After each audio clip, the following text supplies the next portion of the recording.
Alright everybody, so welcome back to Jim Bob's Garden.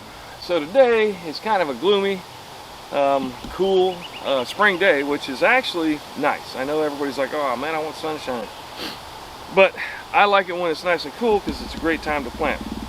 So I have got 1, 2, 3, 4, 5, 6, 7, 8, 9. I think I've got another 10, 11.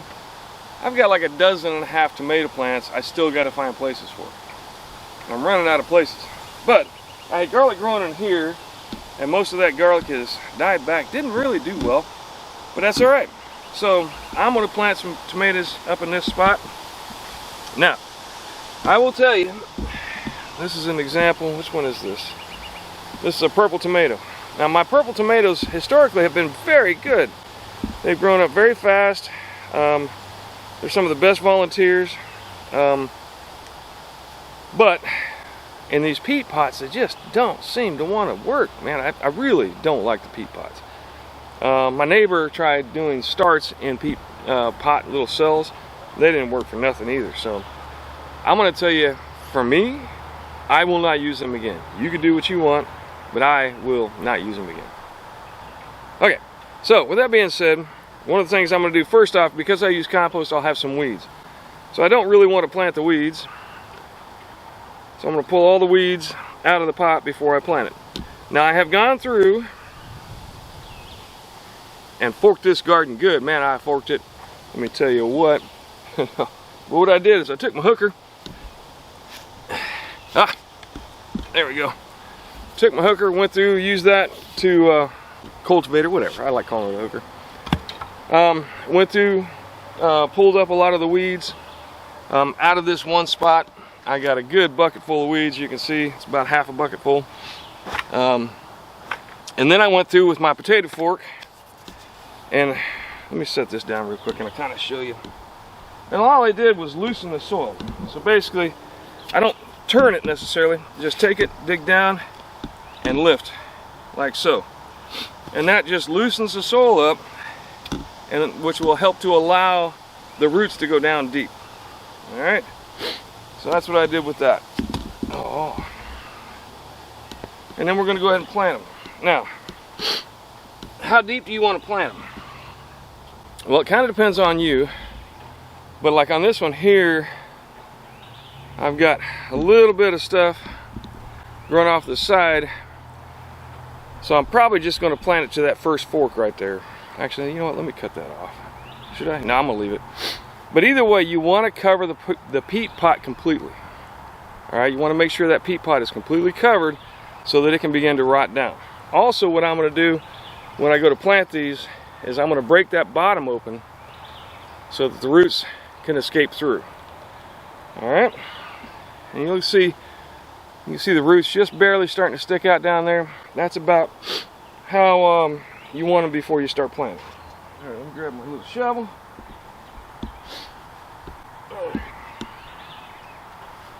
So then we're just going to dig a hole, plant away. Now this soil, this is my double dug garden bed, and it's had a lot of compost put into it. I did grow tomatoes over there, basically about this area right here, last year. But that should have been far enough away where hopefully any nematode issues or any kind of virus issues are far enough away where there won't be a problem. So once again, now we're going to plant it up to that first set of leaves, making sure that I cover over that peat pot completely. Alright, so let's get that one done. Oh yeah, and don't forget to label it. Oh, that's a purple. That's what that is. Particularly if you want to keep track of what varieties do best. Otherwise, you can just, you can tell it's a tomato.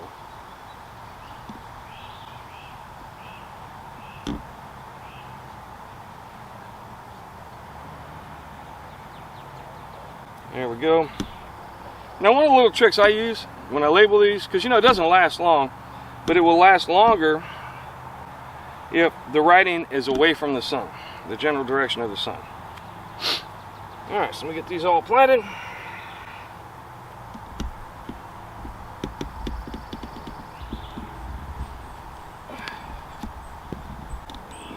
there.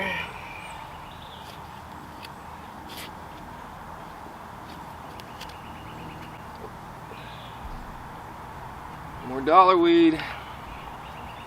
Man, dollarweed's a pain. It just goes everywhere. Well, this one I'm gonna go a little deeper because I got more stem.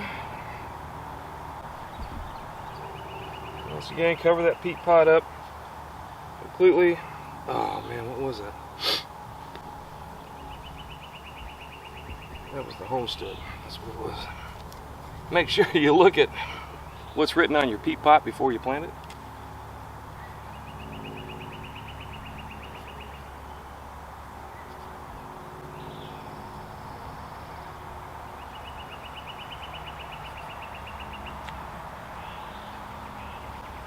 Now, a lot of you are probably saying to yourself, isn't it a little late to be planting tomatoes? Well, not really. And I will tell you that some of the things I've had happen in the past, particularly when you're dealing with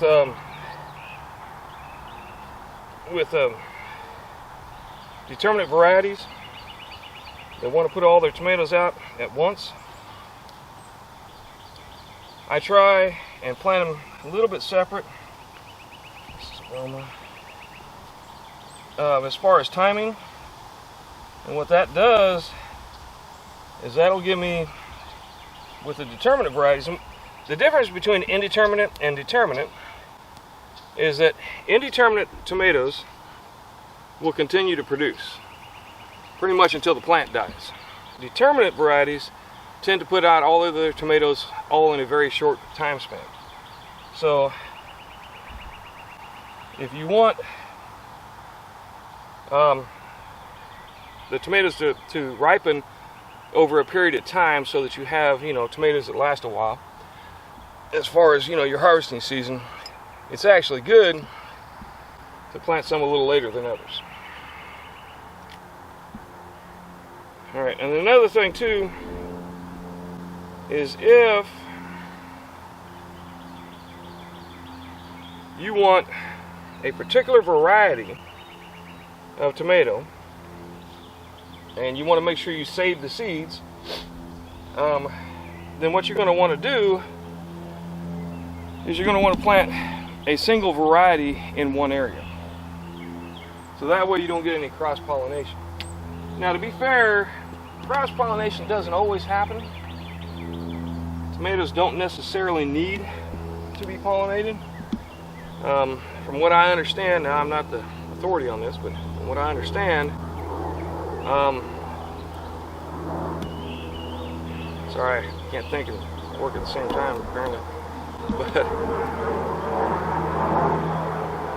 But what ends up happening is the tomato shaking and just the bees buzzing on it will cause the male and female sex parts of the tomato to actually come into contact and cause the breeding that way. So you don't necessarily need a pollinator.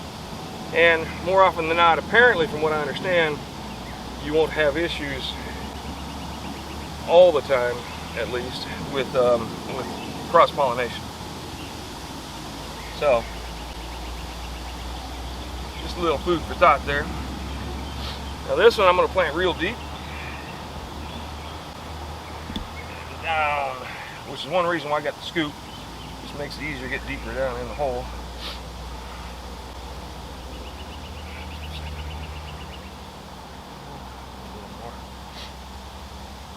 Now the nice thing about tomatoes, unlike many other plants, is that you can develop roots all along the stem of the tomato. And so the deeper you can go with your tomatoes,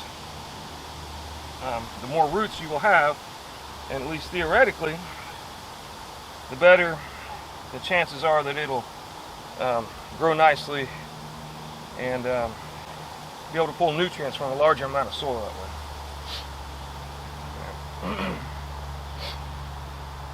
All right. Now for this tomato here, not step on my tomatoes. All right, it's growing all wonky. Alright, it's kind of laid off to the side, not really sure why. But what we're going to do is we're going to trim back these leaves, leaving about 1/4 inch or so of the stump so you don't actually damage the main stem.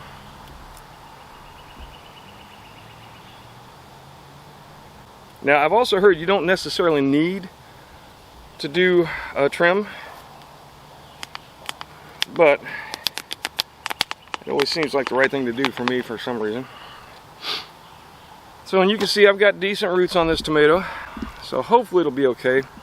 But what we're going to do with this one, just to try something different, rather than burying it deep, and in particular because it's got this angle on it, what I'm going to do is I'm going to lay it lengthways.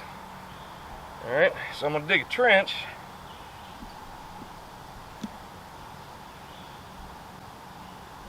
More so than a pit, and I'm going to lay it down sideways.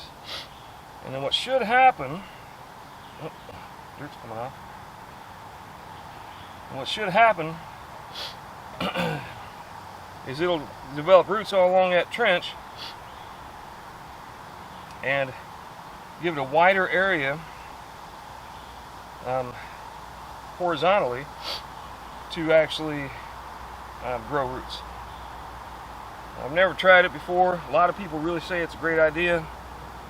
So we're going to give it a shot and see how it comes out. That's one reason for the video, so that I know how I went about doing it. Alright, let me finish this up. Well, hang on, let me do this then. Go ahead and label it. Try not to forget that, or I'll be like, what the heck did I plant?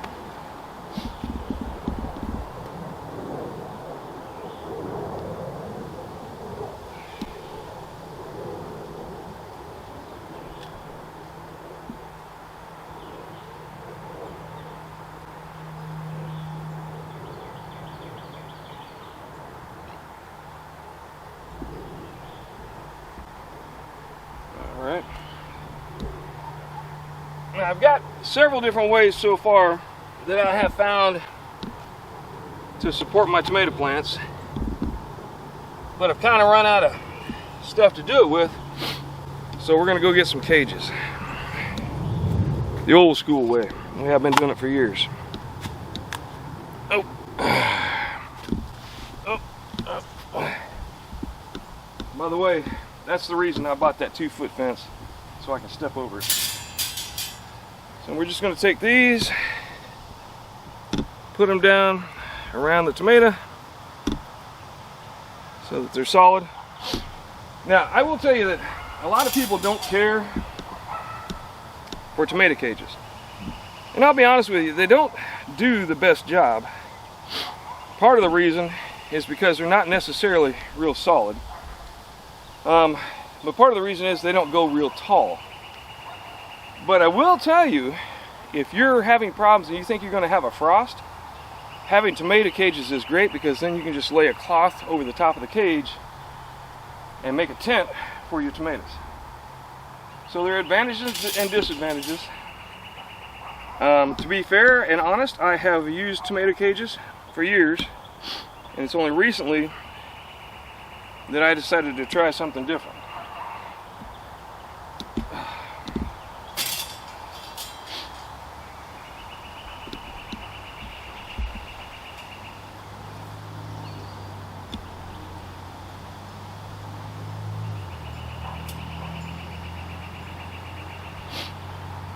Now, those of you who know about companion planting, oh, one last thing also, remember where you had your stem when you lay them down horizontally like that, so you don't pierce your stem or jack up your stem when you're putting the cage in. So those of you who are into companion planting, which I am, I try them, you know, you can see I've got garlic, onions, the tatsoi, I've got turnips, and then lemongrass over here, tomatoes, all, and you know, I've got kiwi and collards over here. So it's a big mess of different things in this garden, And the idea is to confuse the pests so that hopefully they won't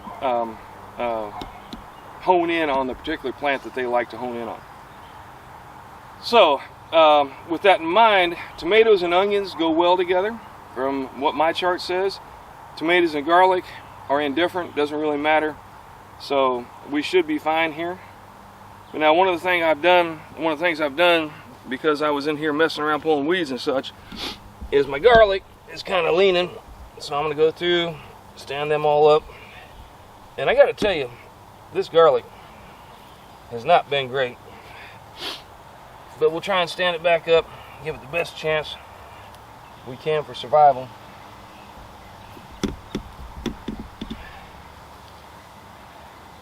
Hopefully, I'll at least get some garlic. And this is the thing, you know, I've been trying to stress here for the last few videos is that, well, I don't know about that, but one of the things I try and stress is that, you know, I don't have a perfect garden. Sometimes what I plant doesn't come out as well as what you'll see other places. But for me, it is worth having okay plants to know that I have not been using fertilizer and other chemicals on my plants. I would rather have a half-assed plant than a chemical-laced plant. And that's just my opinion. Y'all do what you feel is right. I'm not trying to tell you what to do, but that's what I do. Alright, so this bed is done. Let's go plant some more over here. Alright, so now I'm planting some homesteads over here. Now the homestead tomato is a semi-determinate tomato, meaning that you got the indeterminate and you got determinate. Indeterminate means that it'll keep producing as long as the plant is alive. The determinate means that it'll produce most of the crop all at once. And semi-determinate, I would assume, is somewhere right in between. Alright, so I'll get these planted in here nice and deep. You can tell these suckers are getting root bound. So, not quite root bound, but getting really close. Get it down in there nice and deep.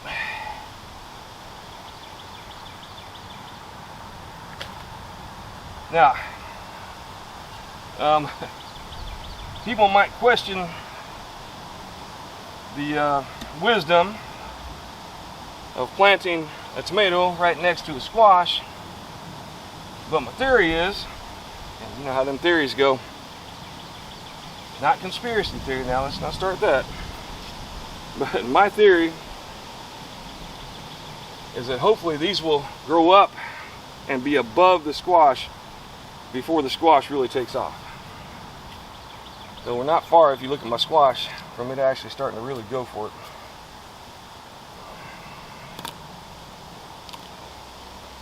Alright, we'll get these planted. Now I do like to snip off some of the leaves at the bottom, but on this one, because I've already got some tomatoes growing, I'm not going to snip them all off. Just a few.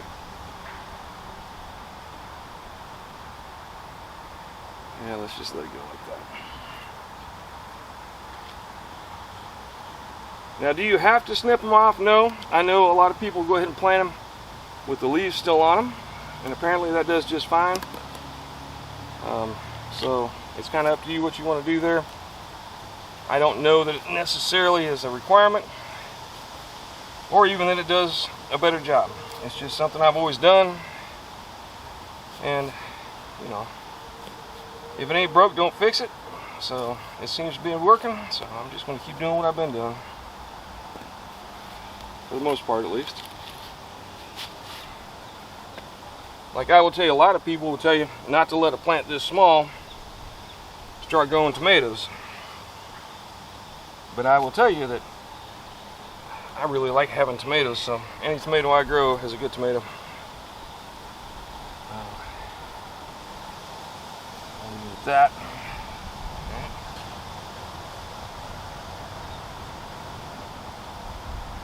there's those.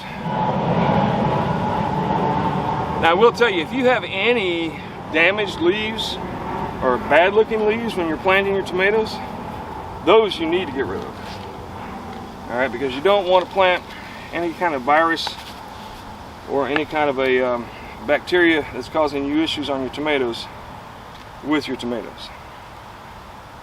Now, most of my tomatoes are in places where I did not have tomatoes last year. And that's one of the reasons, is because I don't want any soil-borne problems from last year to continue on to this year. Now, that's something to consider when you're planting and when you're planting your garden, is where do you want it, and you know, do you have basically a new spot for a lot of what you're growing. Now some things will come back, like this right here is last year's sweet potatoes, and that's not really a problem, but these are all things that you want to give some thought to. I mean, if it doesn't work out great, then that's fine too. These are homestead, right? Yeah, homestead. Yeah, that's marked. Alright, so there's those planted. These are 3 homestead tomatoes. I'll put cages on them in a little bit. Now let's go over here. Okay, so my neighbor got some seeds from a relative, I believe. And these are actually older seeds. Some heirloom varieties, and this one is German Queen. And he was kind enough to let me have a few, or a couple different tomatoes. And we'll swap back and forth, different plants and so on. And I will tell you, man, having a friend or a group that you hang out with when it comes to gardening is great, because of the fact that you can do that. You can swap out plants. You say, well, I've got this, you want some of those? And yeah, okay, well, how about I'll trade you this for that? And it's just a really cool way, in my opinion, to garden. All right, and to have a nice neighborly relationship. So, I mean, I really appreciate my neighbor, and hopefully he appreciates me. But it really is nice to be able to work together on some of this stuff. So that is a German Queen. What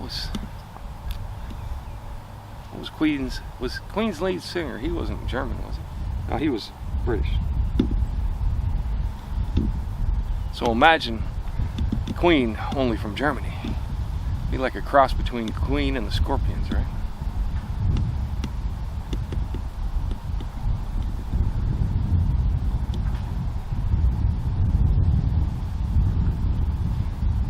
Now this is a big old beefsteak tomato apparently.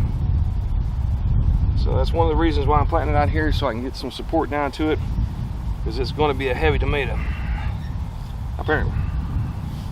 And then over at this end, I got one more, and this one is an Eastwood Rowdy Red. Man, that sounds like a movie, huh? Clint Eastwood in Rowdy Red. Of course, that's, you know, back in the day.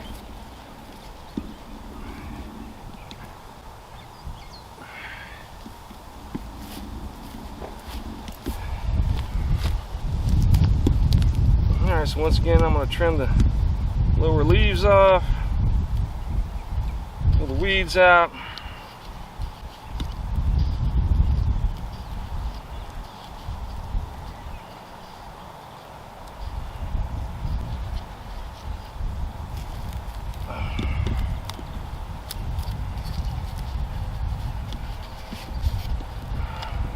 Dig me a hole.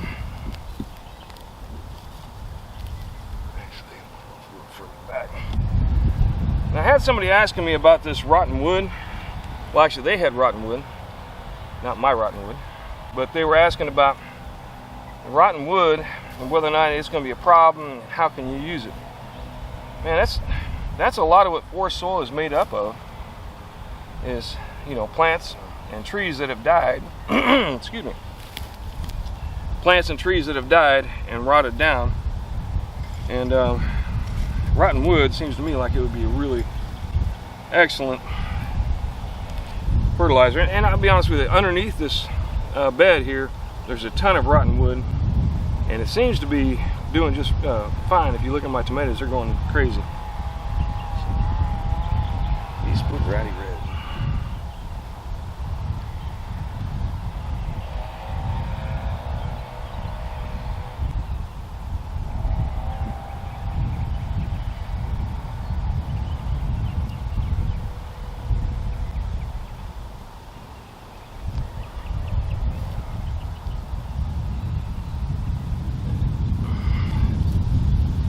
All right, there you go. Got my tomatoes planted. That is 1, 2, 3, 4, 5. So I got 10 tomatoes planted, along with the probably dozen or so I've got already planted. So hopefully we will have a bang up crop of tomatoes this year. All right, that's what I got going on today. I really appreciate y'all stopping by and taking a look at what we're doing. Do me a favor, give me a like and a subscribe, and let me know what you think. But most importantly, grow something. Get some tomatoes growing in your yard, man. There ain't nothing quite as good as a fresh tomato on a BLT or a hamburger or whatever else you use your tomatoes for. So get them going, man. All right, thanks once again. Y'all take care and come back to see me.